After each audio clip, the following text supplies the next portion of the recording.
أعوذ بالله من الشيطان الرجيم. سورة المزمل مكية. بسم الله الرحمن الرحيم. يا أيها المزمل قم الليل إلا قليلا نصفه أو ينقص منه قليلا أو زد عليه ورتل القرآن ترتيلا إنا سنلقي عليك قولا ثقيلا إن ناشئة الليل هي أشد وطئا وأقوم قيلا إن لك في النهار سبحا طويلا واذكر اسم ربك وتبتل إليه تبتيلا رب المشرق والمغرب لا إله إلا هو فاتخذه وكيلا واصبر على ما يقولون واهجرهم هجرا جميلا وذرني والمكذبين أولي النعمة ومهلهم قليلا إن لدينا أنكالا وجحيما وطعاما ذا غصة وعذابا أليما يوم ترجف الأرض والجبال وكانت الجبال كثيبا مهيلا إنا أرسلنا إليكم رسولا شاهدا عليكم كما أرسلنا إلى فرعون رسولا فعصى فرعون الرسول فأخذناه أخذا وبيلا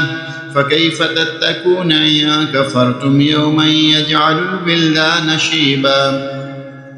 السماء منفطر به كان وعده مفعولا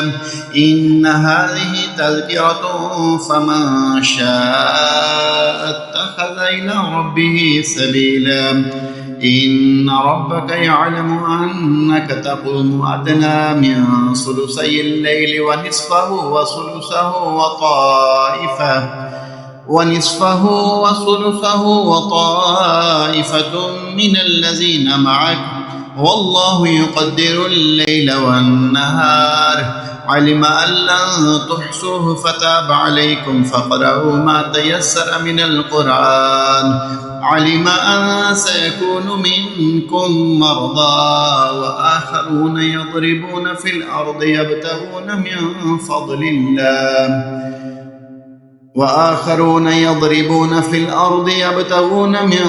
فضل الله وآخرون يقاتلون في سبيل الله فاقرؤوا ما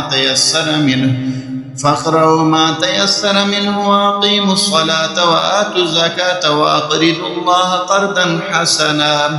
وما تقدموا لأنفسكم من خير تجدوه عند الله هو خيرا وأعظم أجرا واستغفروا الله إن الله غفور رحيم آمنت بالله صدق الله العظيم.